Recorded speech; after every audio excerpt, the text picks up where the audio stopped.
The most important thing that you have to understand is that it is associated with low birth weight, low birth weight,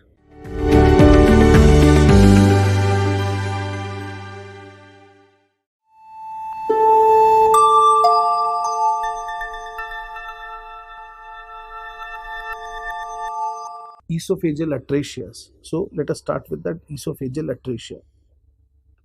Okay. So the chapter one that we start is esophageal atresia and tracheoesophageal fistula. So let us talk about this topic of esophageal atresia and tracheoesophageal fistulas. Esophageal atrasias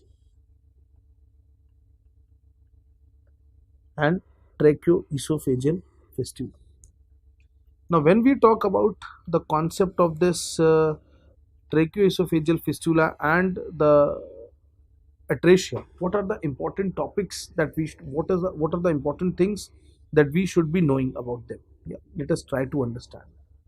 The first most important thing is what are the associations of this.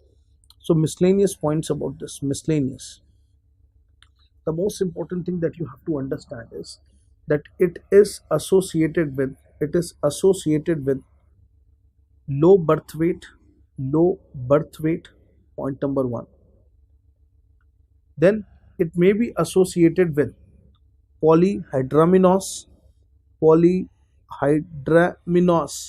So polyhydramnios, low birth weight are two very important association. It may be associated with vectorial group of defects. So vectorial group of defects. Now what do you mean by vectorial group of defects? These are the defects which occur as a group, and if one is found, you should always search for the another one also. So there could be a lot of associations with this. Let us see this. Okay. When we talk about vectorial group of defects, what are the vectorial defects that we have? The first is you can have vertebral anomalies. So you can have vertebral anomalies. What are the vertebral anomalies that we actually see? What are the vertebral anomalies that we see?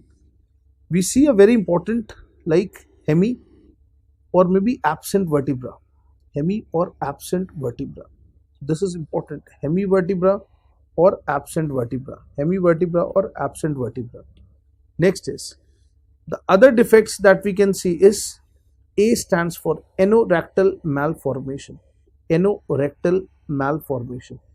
When we talk about anorectal malformations, what are the malformations that can be seen? It may be associated with imperforate anus, or in females a persistent cloaca also.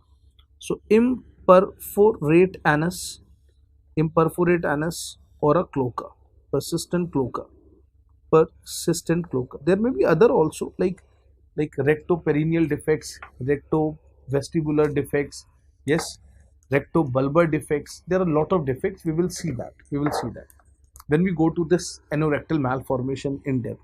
Then it may be associated with, the third is C, cardiac anomalies. So cardiac anomalies, it may be associated with like ASD, VSD. There are a lot of cardiac anomalies. Then T and E stands for tracheoesophageal fistula or esophageal atresia also. What else? Try to understand. R stands for renal dysgenesis. So renal dysgenesis.